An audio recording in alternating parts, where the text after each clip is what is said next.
여러분, 혹시 요즘 아침에 일어나실 때 머리가 무겁거나 어지러우신 적 있으세요? 아니면 밥 먹고 나서 괜히 나른하고 기운이 없으신 적은 없으세요? 나이 탓이겠거니 하고 그냥 넘기시는 분들 많으시죠. 저도 그랬습니다. 그런데 말이에요. 이런 증상들이 사실은 우리 몸이 보내는 작은 신호일 수 있다는 거 알고 계신가요? 오늘 제가 여러분께 소개드릴 음식이 있습니다. 시장 가시면 늘 보이고 냉장고에도 한두 개쯤 굴러다니는 그 음식, 빨갛고 동글동글한 게 참 예쁘기도 하죠. 네, 바로 토마토입니다. 에이, 토마토가 뭐 대단하다고 이렇게 생각하실 수도 있어요. 그런데 2023년 스페인 바르셀로나 대학에서 발표한 연구 결과를 보면 깜짝 놀라실 겁니다.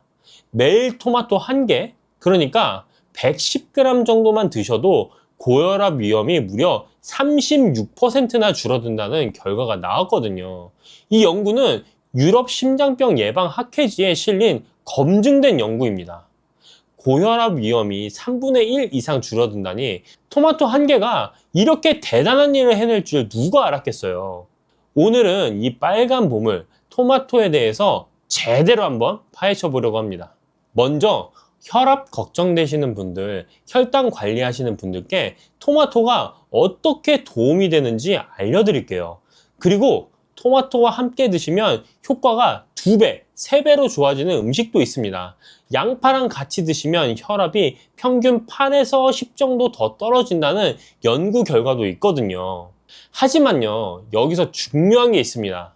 토마토가 아무리 좋아도 이걸 드시면 안 되는 분들이 계세요. 특히 신장, 그러니까 콩팥이 안 좋으신 분들은 조심하셔야 합니다.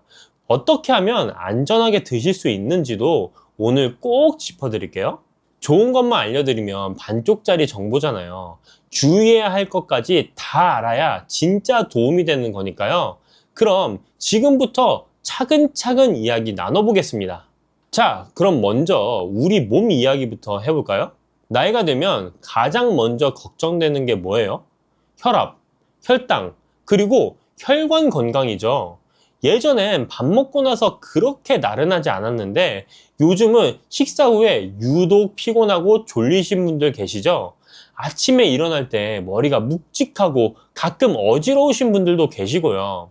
혈압이 높으신 분들은 특히 아침이 힘드시다고 하세요. 밤새 누워 계시다가 일어나시면 갑자기 피가 확 돌면서 머리가 띵하니까요. 그래서 아침에 일어나실 때 천천히 일어나시라고 하는 거예요. 당뇨 있으신 분들은 또 다른 고민이 있으시죠. 뭘 먹어도 혈당이 오를까봐 걱정이시잖아요. 과일도 달다고 못 드시고, 밥도 조금만 드시고, 먹는 즐거움이 줄어드니까 삶의 질도 떨어지는 것 같고요. 그냥 나이 탓이려니 하고 넘기시는 분들이 참 많으세요. 원래 나이 들면 다 그런 거지 하시면서요. 그런데 이게 쌓이고 쌓이면 어떻게 될까요? 고혈압이 오래되면 혈관이 딱딱해지고 그러다 보면 뇌졸중이나 심근경색 같은 무서운 병으로 이어질 수 있습니다. 왜 이런 문제들이 생기는 걸까요? 우리 몸은 나이가 들면서 여러 가지가 변합니다. 혈관도 예전처럼 탄력이 좋지 않고 인슐린도 예전만큼 잘 분비되지 않죠. 자연스러운 노화 현상이에요. 누구나 겪는 일입니다. 그런데 여기에 생활 습관이 더해지면 문제가 커집니다. 짜게 드시는 습관이 있으시죠? 된장찌개, 김치, 젓갈, 우리 밥상에는 짠 음식이 참 많아요. 이 나트륨이 몸에 쌓이면 혈압이 올라갑니다. 혈관에 압력이 가해지는 거예요. 운동이 부족하신 것도 한몫합니다. 젊었을 때야 일하느라 바빠서 자연스럽게 몸을 움직였는데 지금은 그렇지 않으시잖아요. 앉아 계시는 시간이 길어지고 혈액순환이 잘 안 되고 그러다 보면 혈관 건강도 나빠지는 거죠. 당뇨가 있으신 분들은 인슐린 저항성이라는 게 생깁니다. 인슐린이 분비되는데 우리 몸이 이걸 제대로 활용을 못하는 거예요. 그래서 혈당이 잘 안 떨어지는 거고요. 이런 복합적인 원인들이 하나 둘씩 쌓이면서 우리 몸에 부담을 주는 겁니다. 하루 아침에 생긴 문제가 아니라 오랜 시간 조금씩 쌓여온 거예요. 그래서 해결책도 거창할 필요가 없습니다. 매일 조금씩 꾸준히 좋은 걸 드시면 됩니다. 그리고 그 좋은 것 중 하나가 바로 오늘의 주인공 토마토입니다. 자, 이제 본격적으로 토마토가 왜 좋은지 말씀드릴게요. 첫 번째, 혈압 관리에 정말 탁월합니다. 아까 말씀드린 스페인 바르셀로나 대학 연구 기억하시죠?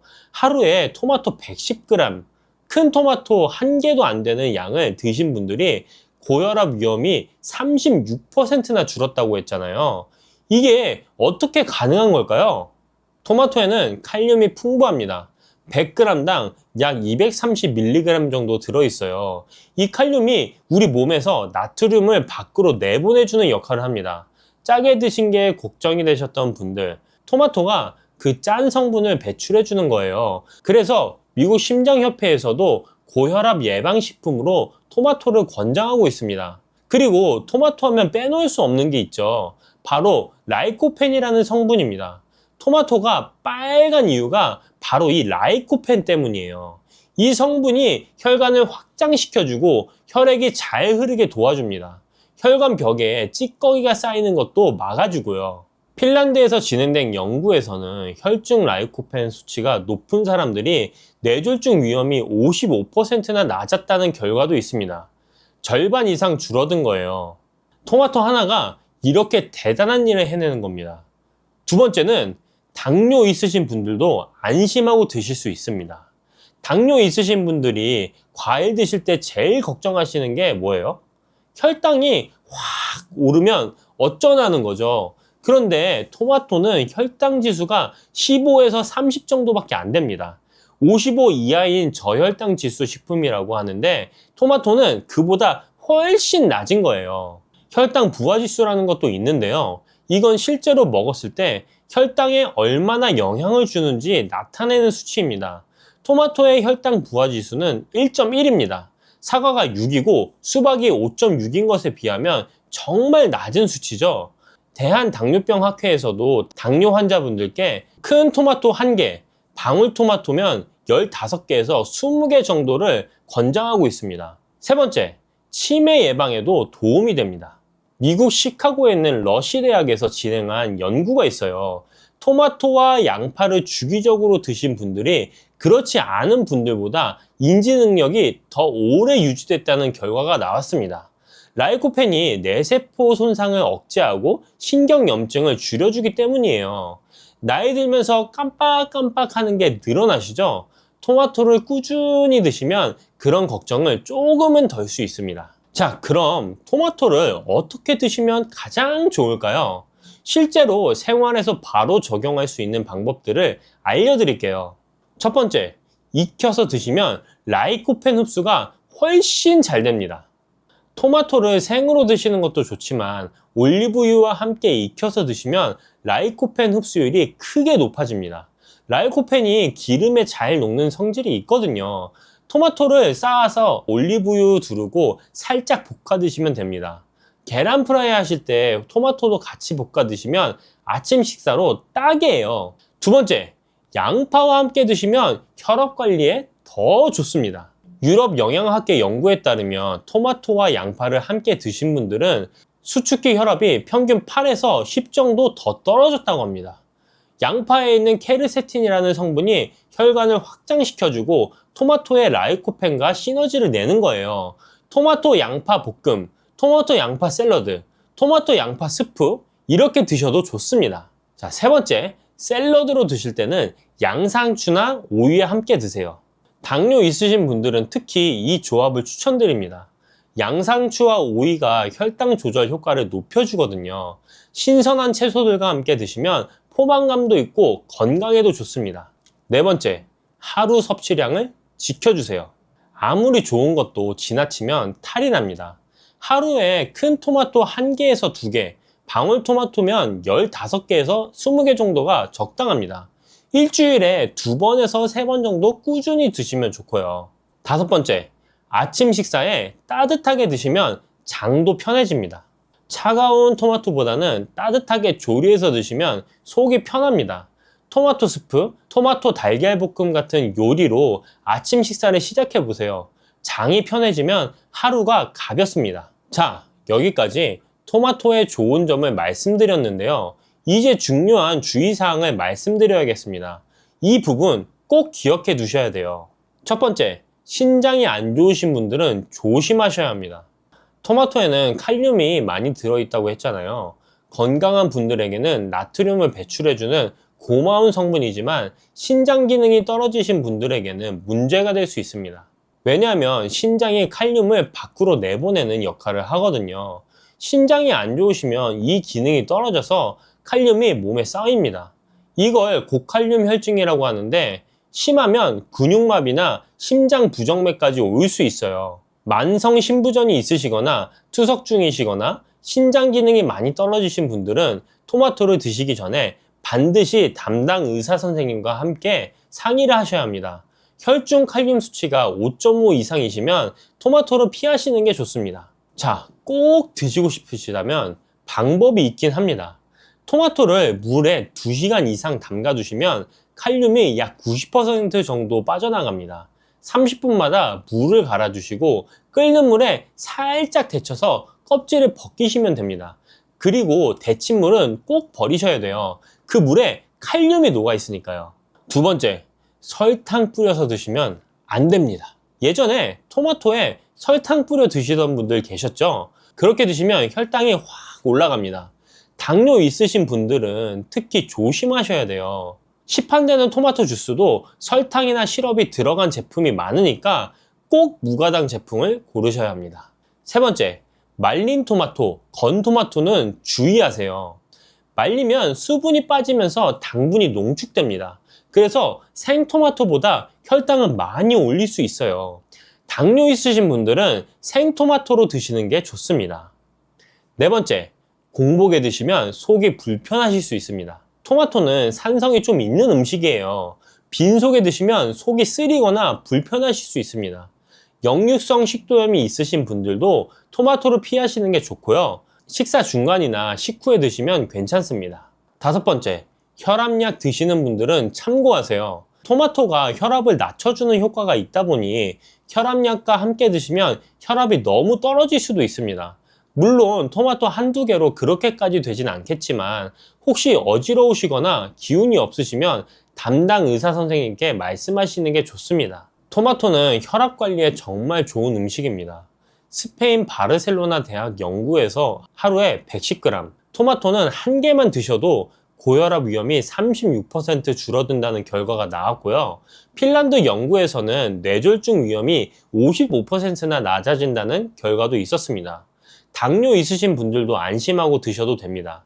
혈당 지수가 15에서 30으로 매우 낮고 혈당 부하 지수도 1.1밖에 안 되거든요. 대한당뇨병 학회에서도 권장하는 식품입니다. 드실 때는 올리브유와 함께 익혀서 드시면 라이코펜 흡수가 잘 되고 양파와 함께 드시면 혈압 관리에 더 효과적입니다. 다만 신장이 안 좋으신 분들은 주의하셔야 합니다. 칼륨이 많아서 고칼륨 혈증 위험이 높으니까요. 꼭 담당 의사 선생님과 상의하고 드세요. 설탕 뿌리지 마시고 공복에는 피하시고 하루에 한두 개 정도 적당히 드시면 됩니다. 우리 어르신들 건강 챙기시느라 이것저것 신경 쓰실 게 많으시죠? 근데 너무 어렵게 생각하지 마세요. 냉장고에 있는 토마토 하나 오늘 저녁에 볶아서 드셔보세요. 작은 것부터 시작하면 됩니다. 혈압, 혈당, 무릎 관절 이 세 가지가 한 번에 잡힌다면 믿으시겠습니까? 콩나물, 그냥 해장국 재료라고만 알고 계셨죠? 그런데 오늘 이 영상 끝까지 보시고 나면 생각이 완전히 달라지실 겁니다. 혈관 벽에 쌓인 노폐물을 밀어내고 치솟은 혈당을 잡아주고 약해지는 뼈를 단단하게 붙잡아주는 성분이 이 조그마한 콩나물 안에 전부 들어있거든요. 그것도 전 세계에서 오직 우리나라에서만 먹는 식재료입니다. G20 정상회의 때 각국 퍼스트 레이디들이 한국을 방문했을 때 식탁에 오른 음식 중 하나가 바로 콩나물국이었습니다.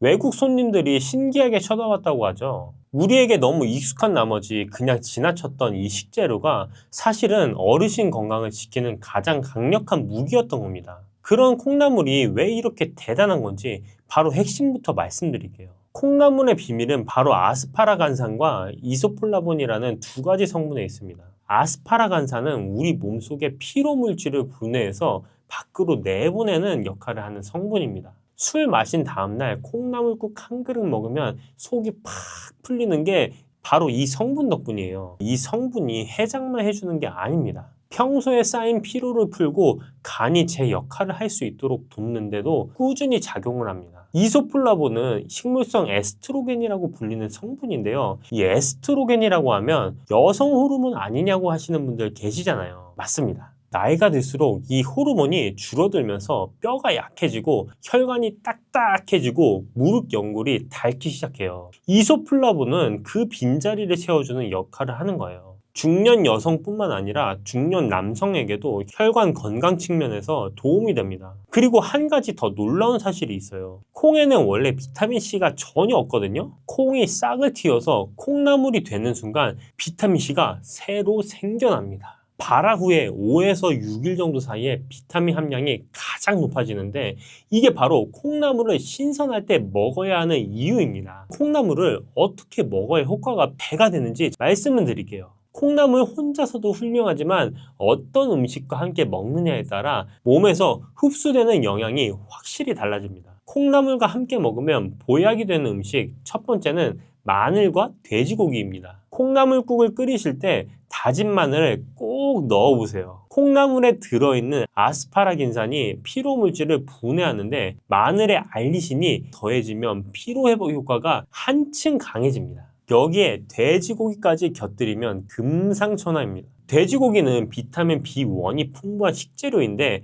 알리신이 비타민 B1의 흡수를 도와주거든요. 콩나물국에 다진 마늘을 듬뿍 넣고 돼지고기 수육이나 제육볶음을 한 접시 넣으시면 피로회복과 간 기능 관리에 아주 유리한 한 끼 식사가 됩니다. 콩나물과 함께 먹으면 보약이 되는 음식 두 번째는 두부입니다. 두 번째라서 두부입니다. 혈압이나 콜레스테롤이 걱정되시는 분들께 특히 권해드리고 싶은 조합인데요. 콩나물에는 혈관 벽에 지방이 쌓이는 것을 막아주는 비타민 K와 식이섬유가 들어있는데 두부에 식물성 단백질이 더해지면 혈관을 보호하면서 콜레스테롤 수치를 조절하는 데 도움이 됩니다. 콩나물 두부조림 하나면 반찬 걱정도 없고 혈관 걱정도 한결 덜 수 있습니다. 콩나물과 함께 먹으면 보약이 되는 음식 세 번째는 표고버섯과 잡곡밥입니다. 무릎이 시큰거리거나 골다공증이 걱정되시는 분들께 드리고 싶은 조합인데요. 콩나물의 이소플라본이 뼈를 지키는 역할을 하는데 버섯의 비타민 D가 칼슘 흡수를 도와주면서 이 효과가 더욱 강해집니다. 뼈를 유지하는 데는 칼슘만으로는 부족하고 그 칼슘을 뼈에 붙잡아두는 비타민 D가 반드시 함께 있어야 하거든요. 여기에 잡곡밥까지 더해지면 혈당까지 안정적으로 잡아주는 한 끼가 완성이 됩니다. 그럼 지금 말씀드린 조합 중에서 오늘 당장 따라 하실 수 있는 레시피 하나를 소개해 드릴게요. 바로 콩나물 두부 된장국입니다. 재료는 간단해요. 콩나물 한 줌, 두부 반모, 표고버섯 두세 개, 다진 마늘 한 숟가락, 된장 한 숟가락 반이면 됩니다. 만드는 방법도 어렵지 않습니다. 먼저 냄비에 물을 500ml를 붓고 된장을 풀어줍니다. 여기에 표고버섯을 썰어 넣고 중불에서 끓여주세요. 국물이 우러나기 시작하면 콩나물을 넣는데 이때 뚜껑을 열고 끓여야 비린내가 나지 않습니다. 콩나물이 어느 정도 익으면 두부를 한 입 크기로 잘라 넣고 마지막에 다진 마늘을 넣어서 한 소끔 더 끓여주면 완성입니다. 이 조합이 왜 좋냐면 콩나물의 이소플라본과 비타민 K가 뼈와 혈관을 지키고 두부의 식물성 단백질이 근육을 붙잡아주고 표고버섯의 비타민 D가 칼슘 흡수를 도와주기 때문입니다. 된장까지 더해지면 장 건강에도 유리하죠. 혈관 건강, 뼈, 근육, 장을 한꺼번에 챙기는 국 한 그릇이 완성이 되는 겁니다. 그런데 여기서 한 가지 꼭 말씀드려야 될 게 있어요. 제가 콩나물이 몸에 좋다고 해서 몇 끼 듬뿍듬뿍 드시는 분들이 계실까봐 말씀을 드리는데요. 좋은 음식도 균형이 중요합니다. 콩나물에는 식이섬유가 풍부한데 이게 장 건강에는 도움이 되지만 한꺼번에 너무 많이 드시면 오히려 속이 부글거리거나 복통이 생길 수 있습니다. 좋은 식재료도 어떻게 조리하고 얼마나 먹느냐가 결국 건강을 결정합니다. 그리고 콩나물이 좋다고 해서 뭐든 같이 드셔도 되는 건 아니에요. 오히려 함께 먹으면 콩나물의 좋은 성분을 다 망쳐버리는 음식들이 있거든요. 지금부터 말씀드리는 것들 꼭 기억해 두세요. 첫 번째, 콩나물과 우유는 함께 드시면 안 됩니다. 직접 같이 드시는 분들은 많지 않겠지만 콩나물 드신 후에 바로 우유 한 잔이나 라떼를 즐기시는 분들 계신가요? 이렇게 식후에 바로 드시는 것도 주의가 필요합니다. 콩나물과 우유의 단백질이 서로 엉키면서 소화가 어려워지고 속이 더부룩하거나 배탈로 이어질 수 있거든요. 콩나물 드신 날은 우유나 라떼는 조금 나중에 드시는 게 좋습니다. 두 번째는 콩나물 무침하실 때 식초는 주의하셔야 됩니다. 새콤달콤하게 식초나 초고추장을 넣어 드시는 분들이 간혹 있어요. 맛은 있지만 식초가 콩나물의 영양소를 파괴할 수 있어서 몸에는 그다지 좋지 않습니다. 다시 말하면 콩나물의 좋은 영양소를 흡수하는 데 방해가 될 수 있습니다. 새콤한 맛이 당기신다면 아주 소량만 사용하시고 대신 들기름이나 참기름으로 풍미를 살리시는 게 훨씬 낫습니다. 이 두 가지만 지키시면 콩나물을 훨씬 건강하게 드실 수 있습니다. 평소 위장이 약하시거나 몸이 냉한 체질이신 분들은 콩나물국 끓이실 때 생강 슬라이스 두세 조각만 넣어보세요. 생강의 따뜻한 성질이 콩나물의 찬 기운을 중화시켜줘서 속이 한결 편안해지는 걸 느끼실 수 있습니다.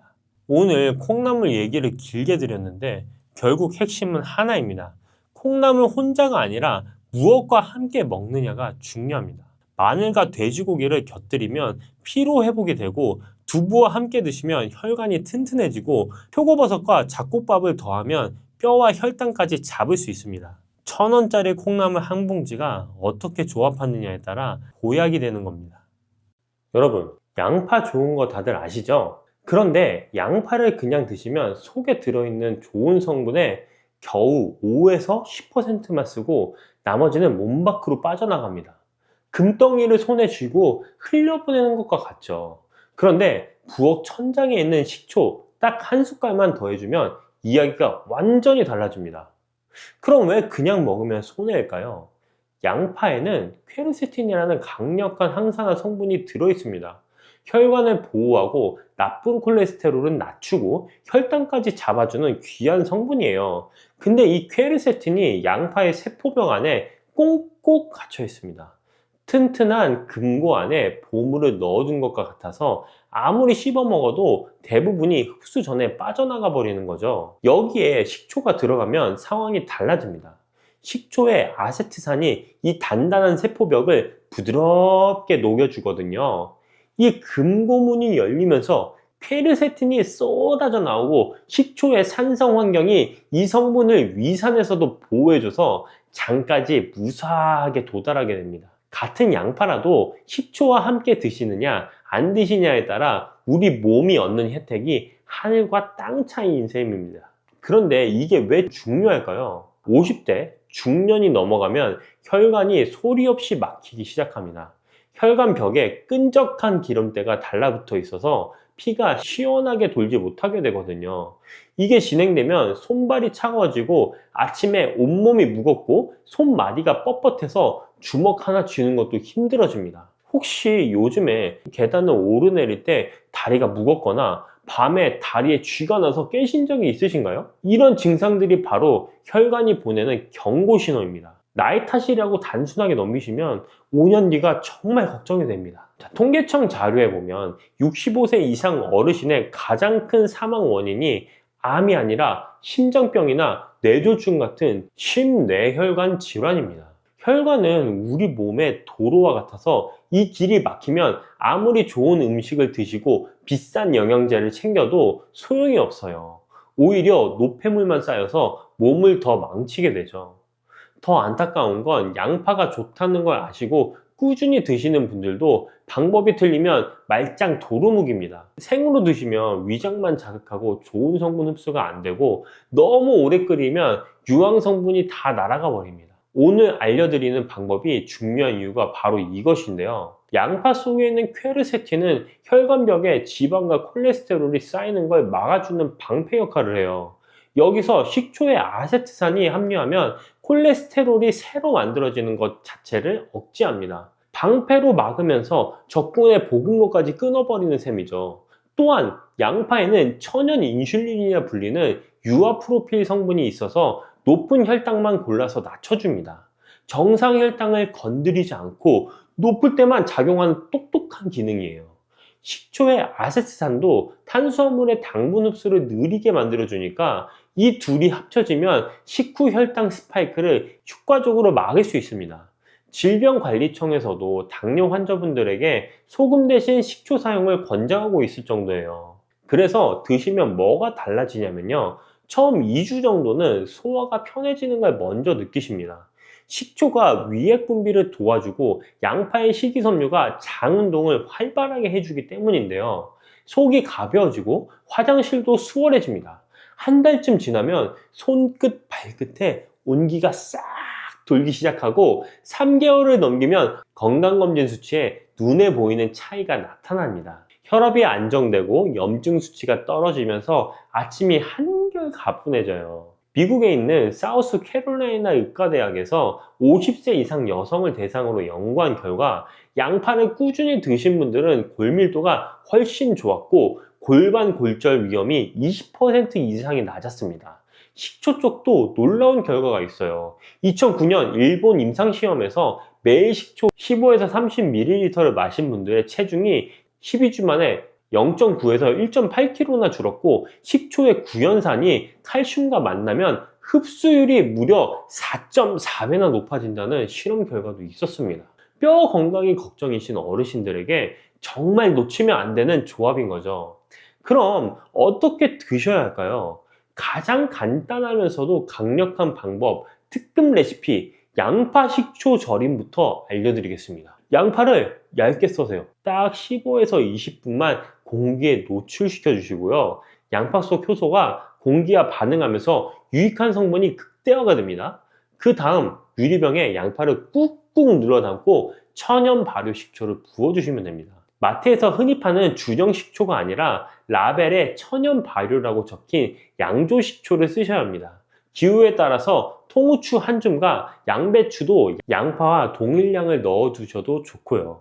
이틀만 냉장 보관하면 바로 드실 수 있습니다. 두 번째는 양파 껍질물입니다. 양파 껍질에는 속살보다 퀘르세틴이 60에서 80배나 더 많이 들어있어요. 이걸 버리시면 알맹이는 버리고 껍질만 챙기는 겁니다. 껍질을 씻어서 말린 다음에 물에 넣고 15에서 20분 끓여주시면 되는데 여기에 무나 미나리를 넣으시면 혈관을 뚫어주는 힘이 더 좋아지고 다시마를 넣으면 맛도 깊어집니다. 이 물에 간장과 식초를 살짝 더하시면 흡수율이 최대 120%까지 올라갑니다. 자, 세 번째로 같이 먹으면 효과가 배가 되는 황금궁합 음식을 꼭 알아두세요. 고등어나 꽁치 같은 등 푸는 생선과 함께 드시면 오메가3와 퀘르세틴이 만나서 혈전을 녹이고 혈관을 넓혀주는 효과가 극대화될 겁니다. 전문가들이 꼽는 황금궁합 1위예요. 돼지고기나 소고기를 드실 때 양파를 곁들이면 알리신이 비타민 B1 흡수를 끌어올려서 피로 해소에 아주 좋고요. 토마토와 함께 드시면 라이코펜과 퀘르세틴이 합쳐져서 심혈관 보호 효과가 2배로 올라갑니다. 특히 된장과 양파 조합은 꼭 주목해야 하는데요.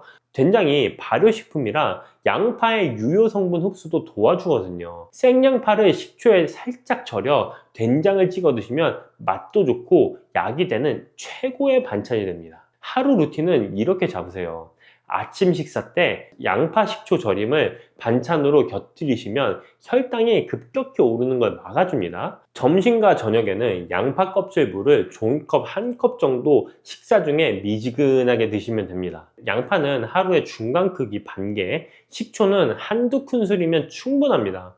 아무리 좋은 것도 잘못 드시면 독이 될 수 있으니까 이 세 가지만 꼭 기억하세요. 자, 첫 번째는 양파든 식초든 절대 공복에 드시면 안 됩니다.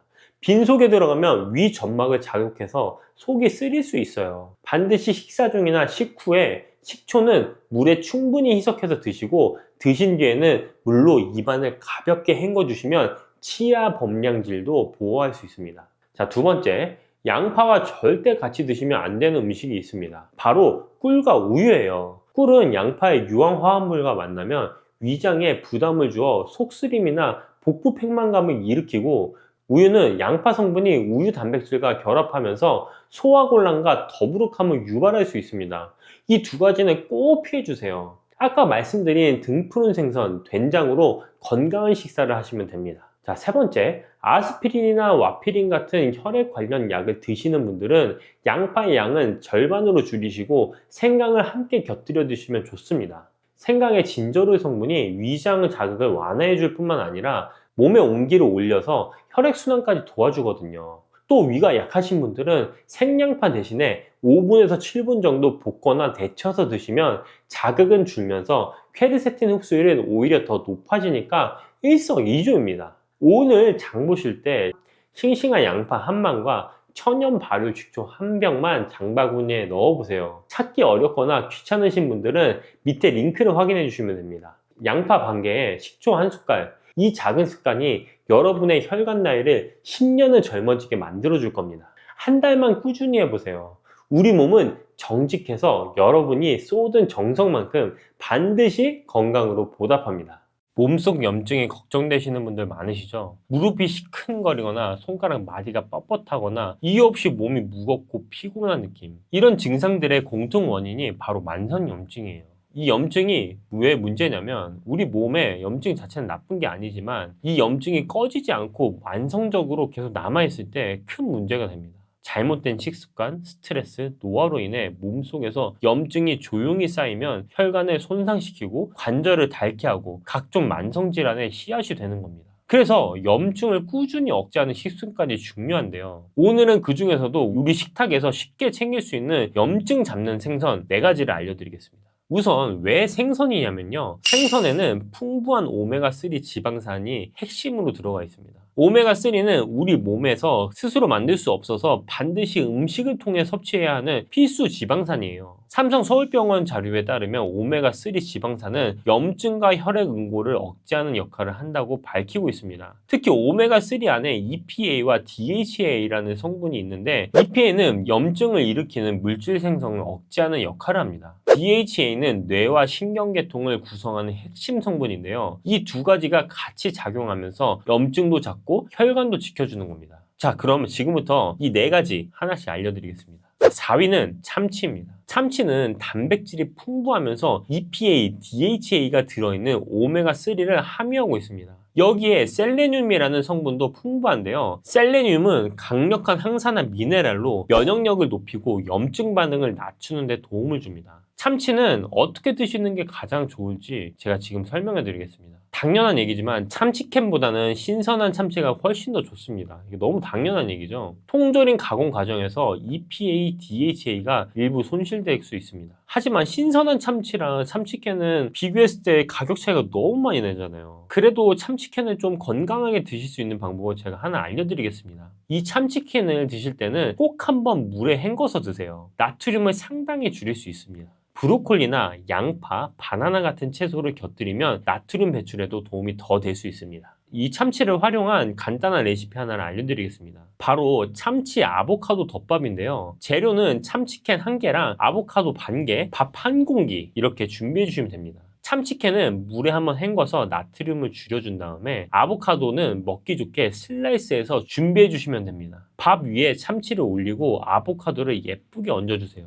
참기름 한 바퀴 그리고 간장 조금, 이게 전부입니다. 아보카도의 좋은 지방이 참치의 오메가3 흡수율까지 높여줘서 따로 먹는 것보다 훨씬 효과적입니다. 여기서 주의할 점이 있는데요. 참치는 먹이사슬 위에 있는 대형 어류라서 수은 함량이 있을 수 있습니다. 임신 중이시거나 어린 자녀가 있으신 분들은 주 1회 100g 이하로 드시는 걸 권장드립니다. 3위는 고등어인데요. 고등어는 우리 밥상에서 가장 친숙한 등푸른 생선이죠. 식품의약품안전처 식품영양성분 데이터베이스에 따르면 고등어구이 100g에 EPA가 1070mg, DHA가 2930mg이 들어있습니다. 미국 심장협회에서 권장하는 하루 EPA, DHA 합산 섭취량의 4배가 한 토막에 들어있는 거예요. 고등어의 EPA와 DHA는 나쁜 콜레스테롤을 줄이고 좋은 콜레스테롤을 올려줘서 혈액을 맑게 하고 혈액순환에도 좋습니다. 고등어는 어떻게 드시는 게 가장 좋을지 제가 말씀드리겠습니다. 구이나 튀김보다는 조림이나 찜으로 드시는 게 훨씬 더 좋습니다. 고온에서 구우면 유익한 지방산이 산화될 수 있거든요. 그럼 고등어 조림 제가 레시피 하나 알려드리겠습니다. 바로 고등어 무 조림인데요. 재료는 고등어 한 마리와 무 반 개, 대파, 마늘, 간장, 고춧가루를 준비하시면 되는데요. 먼저 고등어는 쌀뜨물에 10분에서 20분 정도 담가주세요. 비린내가 없어지고 식감도 쫄깃해집니다. 냄비에 물을 먼저 깔고 고등어를 올린 다음에 간장 2스푼, 고춧가루 1스푼, 마늘, 대파로 양념해서 중약불로 15분 정도 졸여주시면 됩니다. 무가 고등어 비린내를 잡아주면서 국물에 시원한 맛이 우러납니다. 신선하지 않은 고등어는 히스타민이 생겨서 두드러기나 알레르기 반응이 생길 수 있거든요. 반드시 신선한 고등어를 골라 드시는 게 좋습니다. 눈이 맑고 살이 탱탱한 것을 고르시면 됩니다. 자, 2위는 연어입니다. 연어 너무 맛있죠. 연어는 오메가3 지방산 중에서도 EPA와 DHA가 특히 풍부한 생선이에요. 85g 기준으로 EPA, DHA가 합쳐서 1에서 3g이 들어있습니다. 생화학 사회거래에서 발표된 연구에 따르면 EPA와 DHA는 세포막에서 항염증 효과를 발휘할 수 있고 류마티스 관절염 환자에게도 항염증 효과가 나타났다고 합니다. 연어에는 아스타잔틴이라는 항산화 성분도 들어있어요. 연어가 자연스럽게 분홍빛을 띠는 이유가 바로 이 성분 때문인데요. 마린 드러그스에서 발표된 연구에 따르면 아스타잔틴은 항염증 특성을 가지고 있고 특정 암과 당뇨병 위험을 줄이는 데도 긍정적인 영향을 미친다고 합니다. 연어는 어떻게 드시는지 가장 좋을지 제가 하나 말씀드리겠습니다. 기름에 볶거나 튀기면 좋은 지방인 오메가3가 산화될 수 있습니다. 꼭 조심하시고 에어프라이어나 찜으로 드시는 게 가장 좋습니다. 그래서 에어프라이어를 활용한 연어 레시피를 하나 알려드리겠습니다. 연어, 브로콜리, 에어프라이어 구이입니다. 듣기만 해도 맛있겠죠? 재료는 연어 한 토막, 브로콜리 한 줌, 올리브오일, 소금, 후추 준비하시면 됩니다. 연어에 소금, 후추 살짝 뿌리고 올리브오일 한 바퀴 둘러주세요. 브로콜리도 한 입 크기로 잘라서 같이 준비해 주시면 됩니다. 에어프라이어에 180도에서 12분 정도 하시면 되는데요. 중간에 한번 뒤집어 주시면 됩니다. 이렇게 드시면 브로콜리의 항산화 성분이 연어의 오메가3와 만나서 염증을 잡는 데 시너지를 냅니다. 만들기도 정말 간단하죠? 그럼 이제 1위를 발표할 시간입니다. 1위는 홍합이에요. 생선이 아닌 조개류가 1위인 게 의외이실 수 있는데요. 홍합에는 오메가3, 아연, 철분, 셀레늄, 비타민 B12까지 염증을 잡는 성분들이 한꺼번에 들어있습니다. 그런데 홍합 중에서도 특별히 더 강력한 게 있습니다. 바로 초록잎 홍합이에요. 뉴질랜드 해안에 사는 마오리족의 관절 건강 비결로 유명한 홍합인데요. 해안가에 사는 마오리족이 내륙에 사는 마오리족보다 관절염 발병률이 훨씬 낮다는 게 밝혀지면서 초록잎 홍합에 대한 연구가 시작됐습니다. 벌써 50년이 넘었는데요. 초록잎 홍합은 일반 홍합과 다르게 뉴질랜드의 강렬한 자외선에 대응하기 위해 항산화, 항염증 물질이 풍부한 플랑크톤을 먹고 자랍니다. 그래서 글루코사민, 콘드로이친, 오메가3가 일반 홍합보다 훨씬 풍부한 거예요. 초록잎 홍합의 항염작용이 얼마나 강하냐면요. 달맞이꽃 오일이나 아미시 오일보다 항염작용이 200배 이상 강하다고 알려져 있습니다. 이 자세한 내용은 고정 댓글에 올려뒀으니까 한번 확인해보세요. 일반 홍합도 드시기 좋은 방법 제가 알려드리겠습니다. 그건 바로 홍합 미역국인데요. 재료는 홍합 한 줌, 미역 한 움큼, 마늘, 참기름, 국간장 준비해주시면 됩니다. 미역은 물에 10분 불려서 먹기 좋게 잘라주시고요. 냄비에 참기름을 두르고 마늘을 볶으시다가 불린 미역을 넣고 한 번 더 볶아주세요. 물을 붓고 끓어오르면 홍합 넣고 국간장으로 간 맞추시면 완성입니다. 홍합의 오메가3에 미역의 알긴산이 더해져서 혈중 나트륨 배출까지 도와줍니다. 속도 편하고 영양도 가득한 한 그릇이 되는 겁니다. 지금까지 염증을 줄여주는 생선에 대해서 말씀드렸는데요. 이것들 드실 때 주의사항도 제가 하나 말씀드리겠습니다. 등푸른 생선은 신선도가 정말 중요해요. 신선하지 않으면 히스타민이 생겨서 두드러기는 알레르기 반응이 일어날 수 있습니다. 생선은 하루에 한 끼, 손바닥 크기 한 토막 정도가 적당합니다. 일주일에 2에서 3회 꾸준히 드시는 것만으로도 충분히 도움이 돼요. 혈액 희석제나 혈압약을 드시는 분들은 오메가3가 혈액 응고에 영향을 줄 수가 있어서 많이 드시기 전에 담당 선생님께 여쭤보시길 바랍니다. 자, 오늘의 핵심 딱 정리해 드리겠습니다. 염증을 잡는 생선 이 4가지는 이겁니다. 4위 참치, 오메가3와 셀레늄, 아보카도랑 같이 드시면 흡수율이 올라갑니다. 3위 고등어는 EPA, DHA 함량이 등푸른 생선 중 최고고 쌀뜨물에 담갔다가 무조림으로 드시면 좋습니다. 2위 연어는 EPA, DHA, 아스타잔틴으로 항염 효과가 굉장히 강합니다. 브로콜리랑 에어프라이어로 구워 드시면 정말 좋습니다. 1위 홍합, 오메가3, 글루코사민, 셀레늄이 동시에 있고요. 특히 초록잎 홍합은 항염 작용이 200배 이상 강합니다. 이 생선들을 일주일에 2에서 3회 정도 꾸준히 챙겨 드시면서 몸속 염증을 관리해 보세요. 오늘도 건강 잘 챙기시고 건강한 하루 되세요.